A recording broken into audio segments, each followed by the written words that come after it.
Karuvannur bank തട്ടിപ്പ് കേസിൽ ഇതുവരെ 120 കോടി രൂപയുടെ നിക്ഷേപം തിരികെ നൽകിയെന്ന് സഹകരണ വകുപ്പ് മന്ത്രി.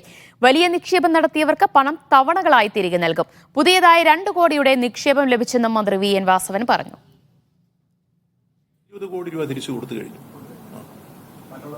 ബാക്കിയുള്ളവരുടെ ഇപ്പോൾ ഇനി വലിയ ഡെപ്പോസിറ്റിന്റെ വിഹിതം കൊടുത്തതിന്റെ ബാക്കി കൊടുക്കാനുള്ളൂ. ചെറു ഡെപ്പോസിറ്റ് മുഴുവൻ തീർന്നു.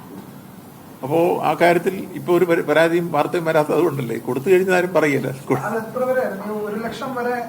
അത് ആദ്യം പൂർണ്ണമായി കൊടുത്തു തീർത്തു 1 ലക്ഷം വരെയുള്ളത്. പിന്നെയുള്ളത് വലിയ എമൗണ്ട് ഉള്ളത് അവർക്ക് എമൗണ്ടിന്റെ ഒരു നിശ്ചിത വിഹിതവും പലിശയും കൊടുത്തു. അവർ തന്നെ പറഞ്ഞു ബാക്കി അവർ തിരിച്ച് നിക്ഷേപിച്ചു. അങ്ങനെ നിക്ഷേപിച്ച് അവർ പുതുക്കി കൊടുത്തു.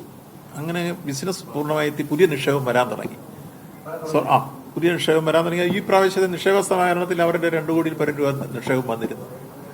അതുകൂടാതെ അവര് ചിട്ടി ആരംഭിച്ചു, മറ്റ് ലോൺ കൊടുത്തു തുടങ്ങി. ആ ബാങ്ക് സാധാരണഗതിയിലേക്ക് അതിന്റെ ബിസിനസ് വന്നു തുടങ്ങി.